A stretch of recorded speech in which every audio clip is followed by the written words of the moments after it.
Once again welcome to my YouTube channel. कैसे हैं आप लोग? I hope everyone is doing very well and specially ये video है उन बच्चों के लिए जो सीए फाउंडेशन में 2022 देने वाले हैं। कुछ स्पेशल टिप्स होंगे, कुछ डू एंड डोंट्स के बारे में बात करने वाली हूँ।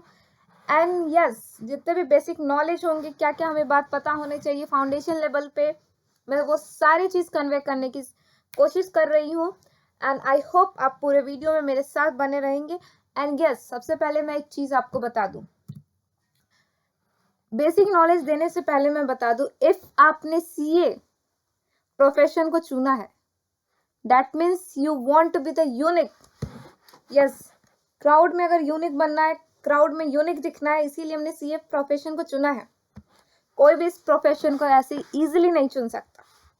सो इसका मतलब हमारे दिमाग में बहुत ज़्यादा हार्ड वर्किंग एंड डिटर्मिनेशन के साथ हम हैं। सो ये कोर्स मैं बता दूं बहुत ज़्यादा टफ नहीं होता, और यस, आप बहुत इसको लाइटली नहीं ले सकते। आपको बहुत ज़्यादा ही डिटरमाइन होना चाहिए। आप बहुत ज़्यादा हार्ड वर्किंग कर सकते हो, प्लस आपको स्मार्ट वर्किंग करना होगा। एंड यस, सबसे पहले मैं एक और बात मैं आपको बता दूं, सीए जो पूरा हमारा कोर्स होता है, मैं फाउंडेशन के बारे में नहीं बोल रही हूँ, स्पेशली पूरे कोर्स के बारे में बोल रही हूँ मैं। चाहे वो आपका फाइनल हो, चाहे इंटरमीडिएट हो, what ever, but through out जो आपकी कंसिस्टेंसी होती है वो बरकरार रखना पड़ेगा। डे 1 से लेके आप लास्ट डे तक जो प्रैक्टिस करोगे, आपका जो प्रिपरेशन होगा, बहुत ज़्यादा कांस्टेंट रहना पड़ेगा। ये नहीं कि आज बहुत पढ़ लिया, दूसरे दिन बिल्कुल नहीं पढ़ा, तो ऐसे करने से नहीं होता है। And ups and downs are there always. आप कोई भी कोर्स कर रहे हो, ups and downs are there. So डरना नहीं है बिल्कुल। कहीं कहीं पे ऐसा लगेगा, यू विल फील दैट क्यों चुना है ऐसा कोर्स, नहीं चुनता। सो डरना नहीं है, बिल्कुल डरना नहीं है।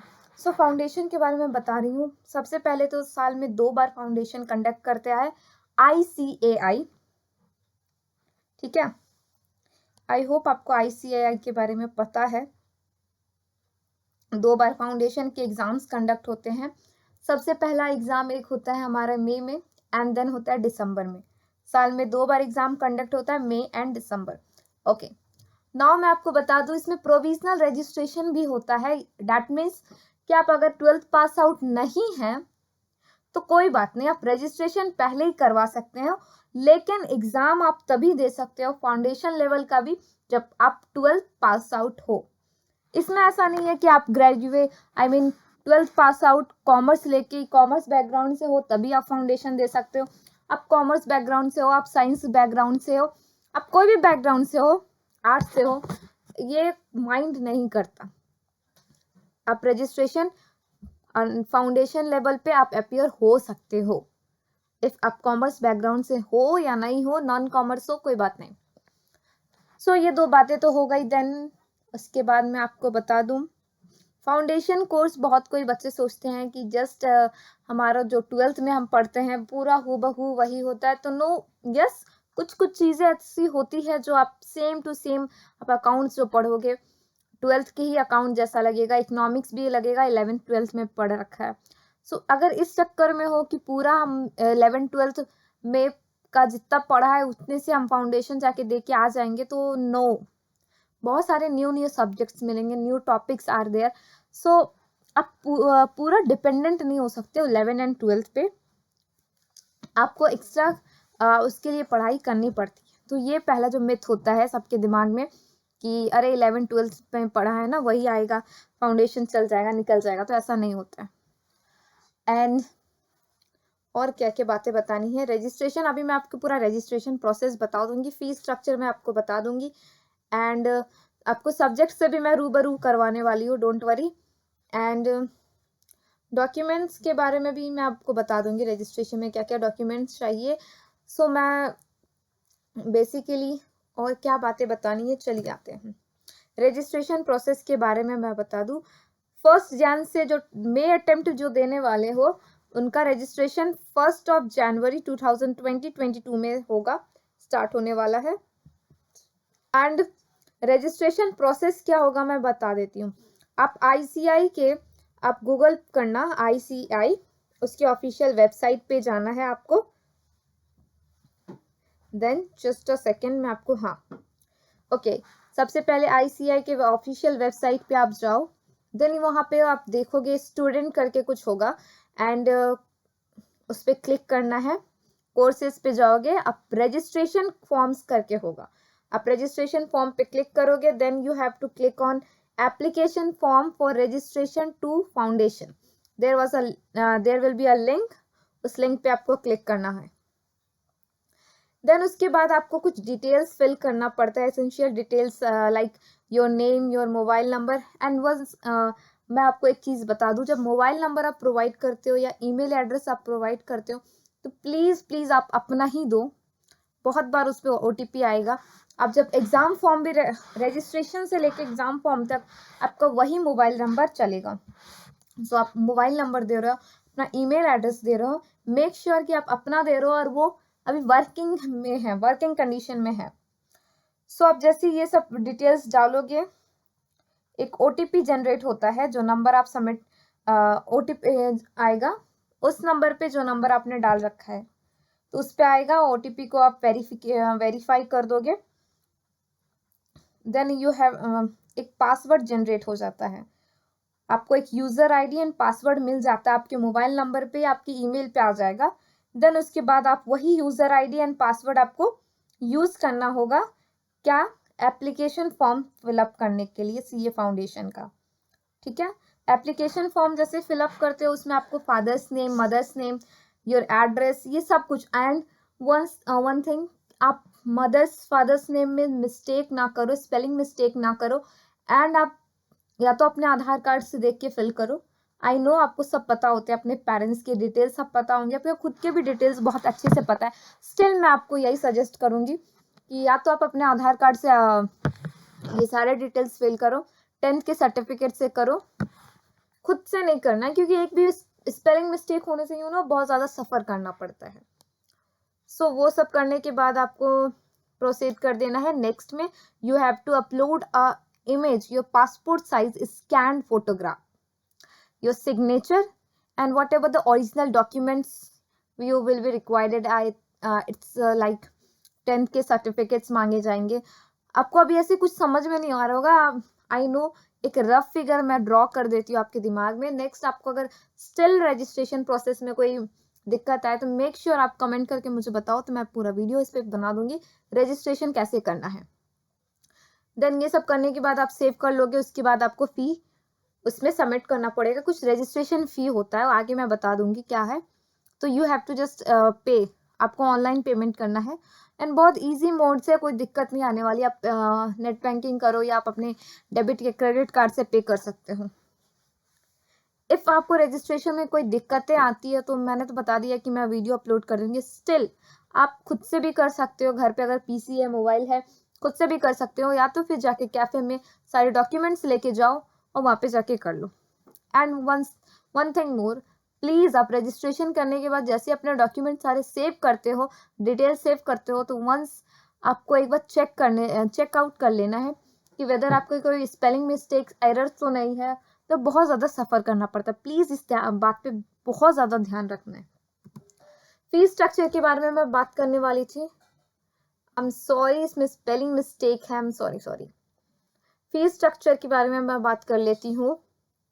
तो CA फाउंडेशन इंडियन स्टूडेंट्स के लिए मैं बता दूँ, इट्स अबाउट 9,800, एक 200 का सब्सक्रिप्शन है, it's like optional, if you want तो आप वो सब्सक्रिप्शन ले सकते हो, अदरवाइज वो ऑप्शनल है, आप नहीं भी ले सकते हो।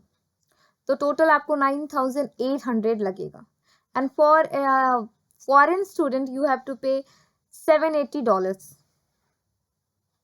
ओके, नाउ एग्ज़ाम फ़ी मैं बता दूँ, एग्ज़ाम फ़ी वो आई नो, आप मैं इंडियन स्टूडेंट्स के बारे में बता रही हूँ, it's 1,500 exam fee, you have to pay 1,500।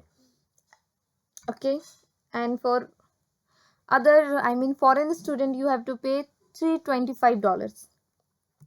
Okay, papers, total paper आपके 4 होते हैं, paper 1, paper 2 and paper 3, 4, total 4 papers होते हैं। सारे ही पेपर्स आपके 100 मार्क्स के हैं। फर्स्ट 2 पेपर्स जो है आपके पूरे के पूरे या मैं पेपर्स के बारे में बात कर रही थी। तो फर्स्ट जो 2 पेपर है आपके, paper 1 and paper 2, it is fully subjective and paper 2 and 3 is objective. Okay, इसके बारे में पूरे पेपर्स, एक एक पेपर के बारे में अभी मैं डिटेल में बताने वाली हूँ। सो डोंट वरी, ज्यादा टेंशन लेने की जरूरत नहीं है। ओके, पासिंग क्राइटेरिया, या पासिंग क्राइटेरिया मैं आपको बता दूं, 100 पेपर्स है, 100 मार्क्स के पेपर्स है। पर सब्जेक्ट में आपको 40% लाने पड़ेंगे पास होने के लिए, पर सब्जेक्ट। सारे पेपर में आपकी चारों के चारों पेपर में 40%, दैट मीन्स आपको 40 मार्क्स लाने पड़ेंगे। एंड एग्रीगेट में आपको 50% लाने पड़ेंगे। मीन्स 400 का अगर आपका चारों पेपर है तो you have to bring 200, that is the 50%। तो आपको 50% लाने पड़ेंगे, तभी जाके आप पास होने वाले हो। ऑनलाइन एंड ऑफलाइन क्लासेस की बहुत ज्यादा टेंशन होती है कि ऑनलाइन क्लास करे या ऑफलाइन क्लास करे। लिसन, इफ आप कंफर्टेबल हो ऑनलाइन क्लास को लेके, आपने अभी 10th बोल रही हूँ, आपने 12th में बहुत ज्यादा ऑनलाइन क्लासेस को अच्छे से एनालाइज कर लिया है, आपको समझ में आ गया होगा, अब कोई टेक्निकल इश्यूज नहीं आते हैं आपको, अगर या आपके घर के आसपास में नेटवर्क इश्यूज नहीं है, तो आप बहुत ज्यादा कंसंट्रेट कर सकते हो। ये नहीं कि आप सोशल मीडिया यूज करने लगे क्लासेस ऑन करके। तो अगर आपके साथ ऐसे कोई प्रॉब्लम नहीं हुआ है तो प्लीज आप ऑनलाइन क्लासेस को कंटिन्यू करें, क्योंकि ऑनलाइन क्लासेस में क्या होता है, सबसे ज्यादा टाइम बहुत ज्यादा बच जाता है। एंड आपको टाइम मैनेजमेंट, अगर सीए के कोर्स में आप हो तो आपको टाइम मैनेजमेंट सीखना बहुत जरूरी है। से रियल लाइफ में भी आपको टाइम मैनेजमेंट करना बहुत जरूरी होता है। सो online classes is also better, क्योंकि मैंने भी ऑनलाइन क्लासेस ही किया है ऑन, या इट्स वेरी कंफर्टेबल। सो अगर किन्हीं बच्चों को लगता है कि नहीं हम ऑफलाइन क्लासेस में ज्यादा कंफर्टेबल फील करते हैं, offline classes are better, so you can prefer offline classes too. ऐसे कोई इश्यूज नहीं है, आप जहां जो कंफर्टेबल फील कर रहे हो, आपके जो एजुकेशन क्वालिटी अगर बहुत अच्छी है, ऑनलाइन हो या ऑफलाइन हो, तब वो भी ज्वाइन कर सकते हो। जैसे ऑनलाइन क्लासेस में मैं जहां तक जानती हूँ अभी अनअकैडमी प्रोवाइड कर रहा है, Byju's is also providing CA foundation course they are providing too, and there are lots of platform जहाँ पे आप ऑनलाइन जोड़ के आप क्लासेस कर सकते हो। सो या ऐसे कोई प्रॉब्लम्स नहीं है। नाउ नेक्स्ट पेपर 1 के बारे में हम बात करेंगे। पेपर 1 जो है हमारा पूरा का पूरा 100 मार्क्स का पेपर है, अकाउंट्स है इसमें पूरा, and it is fully subjective paper. So देखिए, इसमें बहुत किसी को मिथ होता है कि हमारा अकाउंट जो है पूरा 12th के बेसिस पे है, 11th के बेसिस पे है, हमें एक्स्ट्रा कुछ नहीं पढ़ना है। तो प्लीज इस मिथ से दूर हो जाओ। मैं आपको बता देती हूँ, देखिए इसमें कुछ पेपर, हाँ ऐसा नहीं है कि आप 11-12 की चीजों को आप नहीं देखोगे आप, तो यहाँ पे है 11-12 की चीजें हैं, यहाँ पे आपको वो मिलेंगी जरूर। बट जैसे सपोज इन्वेंट्री एक चैप्टर है, इन्वेंट्री अगर किसी ने पढ़ा होगा तो उनको पता होगा इन्वेंट्री, तो यहाँ पे वो बहुत ज्यादा न्यू हो जाता है आपके लिए। डेप्रिसिएशन आपने 11th में भी पढ़ा है, बट यहाँ पे कुछ कुछ नए कॉन्सेप्ट, नए मेथड्स आते हैं। सो उसके लिए भी आपको देखिए मेंटर्स की जरूरत, टीचर्स की जरूरत पड़ेगी। सेल ऑफ गुड्स, देखिए मैं कुछ भी यहाँ पे लिख के नहीं बता रही हूँ, आप पेन, मेक श्योर कि आप पेन एंड पेपर आप मेरे वीडियो स्टार्ट करने से पहले ही आपने लेके रखा है। इफ नो तो अभी भी प्लीज वीडियो को पॉज करिए और जल्दी से मैं जो जो चीजें बोलती हूँ नोट डाउन करते जाइए। सो उसके बाद sale of goods on approval और रिटर्न बेसिस, ये जो चैप्टर है ये भी बहुत ज्यादा न्यू मिलेगा। Consignment, average due date and current account, ये जितने भी मैंने चैप्टर्स बताए और कुछ चैप्टर्स हैं मैं बता रही हूँ आपको, तो ये जो चैप्टर्स हैं बहुत ज्यादा न्यू मिलेंगे आपको यहाँ पे, और आपने बिल्कुल भी 11th-12th में इसके बारे में कुछ भी नहीं सुना होगा, थोड़ा बहुत सुना भी होगा तो, बट यहाँ पे बहुत ज्यादा आपको डिटेल्स में उसको पढ़ना है। सो मेक श्योर कि आप इन चीजों से अच्छे से गो थ्रू करें, ये चैप्टर्स को भी अच्छे से गो थ्रू करें। उसके बाद आता है financial accounts for non manufacturing entities, ये चीज। फिर financial accounts for of manufacturing entities. तो ये सब जो चैप्टर्स है ना, तो बहुत ज्यादा न्यू है, ये आपको पढ़ने पड़ेंगे। सो प्लीज प्लीज प्लीज इस सब चीजों पे ध्यान दे, अच्छे से ध्यान दे, गलतफहमी पाल के नहीं रखने हैं। ओके चलिए मैं आपको अब इसमें टिप्स देती हूँ मैं अकाउंट्स के बारे में। देखिए मैं बहुत ज्यादा नहीं बोल रही कि मुझे बहुत ज्यादा एक्सपीरियंस है, जस्ट मैंने फाउंडेशन अपना दिसंबर attempt clear, I mean clear भी नहीं किया, बस एग्जाम अभी दिया है। So 1 second.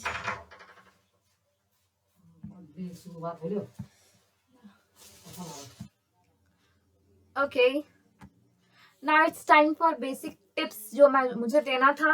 हाँ मैं बताई कि मुझे ज्यादा देखिए नॉलेज नहीं है, एक्सपीरियंस नहीं है, बट ये जो 6-7 महीने मैंने जो चीजें देखी, जो एक्सपीरियंस किया, जो फील किया, बस मैं वही बता रही हूँ। तो देखिए अकाउंट्स में सबसे पहले टिप्स तो मैं यही देना चाहूंगी कि आपके कॉन्सेप्ट बहुत क्लियर होने चाहिए। Make sure your concept are well clear, ठीक है। दूसरी बात ये कि आप देखिए अकाउंट जो है पूरा लिखना है आपको, पूरा सब्जेक्टिव पेपर है। सो आप ये सोचोगे कि देख के अगर पार हो जाएगा तो फिर एग्जाम भी देखते देखते ही पार हो जाना है। सो आपको बहुत ज्यादा रिटन प्रैक्टिस करना पड़ेगा। दूसरी बात कि आप वेल फॉर्मेट के साथ प्लीज बनाएं, ठीक है। फॉर्मेट बहुत जरूरी है, प्रेजेंटेशन पे भी बहुत ज्यादा फोकस करना है। अभी से डे 1 से फोकस करोगे तो लास्ट डे जो होगा आपका एग्जामिनेशन का डे तक आपके ये मेंटेन हो जाएगा कि नहीं मुझे बहुत अच्छे से फॉर्मेट पे भी ध्यान देना है, प्रेजेंटेशन पे भी उतना ही ध्यान देना है। फिर टाइम मैनेजमेंट अभी से आप सीख लो, आप अभी से देख लो किस क्वेश्चन में कितना टाइम देना है। जिसमें 5 मिनट देना तो प्लीज 5 से 4 कर लो, 5 से 6 मत करो, क्योंकि आधा से ज्यादा बच्चों का क्या होता है ना कि मैंने खुद एक्सपीरियंस किया, मैं मॉक टेस्ट जब सॉल्व करती थी फर्स्ट सेकंड मॉक टेस्ट में, तो ऐसा हुआ कि मैं क्वेश्चन कंप्लीट ही नहीं कर पाती थी, क्वेश्चन पेपर मेरा इनकम्प्लीट, कभी 50%, कभी 60-70 ऐसे होता था। तो टाइम मैनेजमेंट आप बहुत अच्छे से सीख लो, अभी अभी से सीख लो। फॉर्मेट के बारे में बता दिया, टाइम मैनेजमेंट एंड कैलकुलेटर का यूज अभी से करना और बहुत अच्छे से करना। कैलकुलेटर कौन सी लेनी है अगर इसमें कंफ्यूजन है तो मैंने कैलकुलेटर के ऊपर भी एक वीडियो बना रखा है, मैं डिस्क्रिप्शन में डाल दूंगी, please check out. So that's all in accounts and okay बस यस बिजनेस लॉ के बारे में बताना है मुझे। नेक्स्ट पेपर जो है पेपर नंबर 2 जो है हमारा बिजनेस लॉ है 60 मार्क्स का, एंड दूसरा जो है इसी में business correspondence and reporting 40 marks के। ये जो दोनों चैप्टर्स हैं हमारे, इसमें आपको क्या मिलेंगे। तो बिजनेस लॉ जो है, ये बिजनेस लॉ आपके लिए बहुत ज्यादा न्यू होगा, अभी आपने लॉ के बारे में कुछ भी पढ़ा नहीं होगा, थोड़ा बहुत जानते होगे तो वेरी गुड, बहुत अच्छी बात है, बट लॉ आपको थोड़ा सा डिफरेंट आने वाला, न्यू चीजें आने वाली है। एंड इसमें मैं आपको बता दूं आपके टोटल कितने चैप्टर्स है। टोटल आपके 5 चैप्टर्स हैं।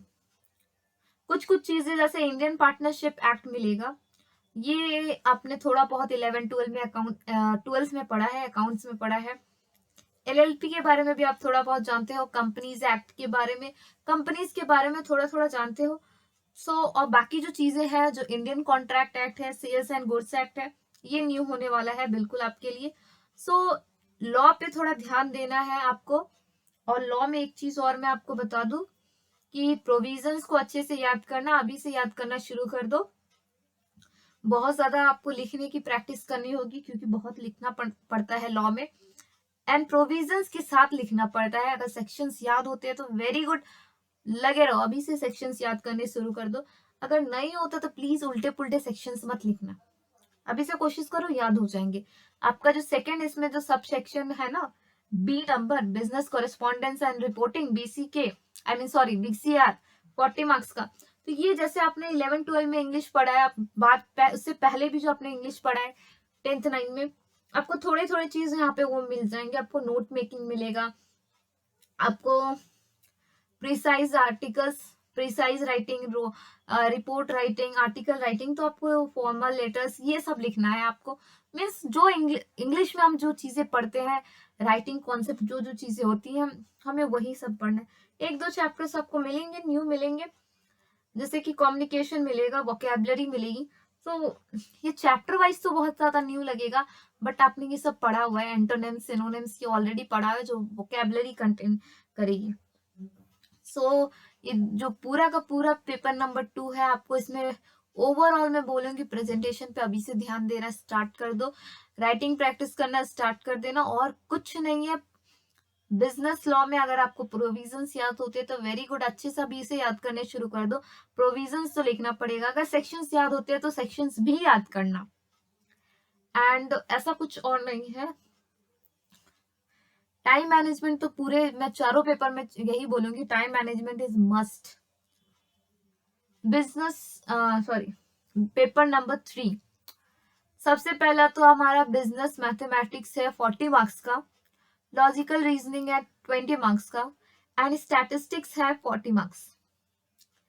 सो बिजनेस मैथमेटिक्स की अगर मैं बात करूं, लिसन, बहुत कोई ऐसे होंगे जो नॉन मैथ बैकग्राउंड से भी है, कॉमर्स है लेकिन उनका मैथ्स था ही नहीं, 11-12 पूरा उन्होंने मैथ्स को देखा तक नहीं है।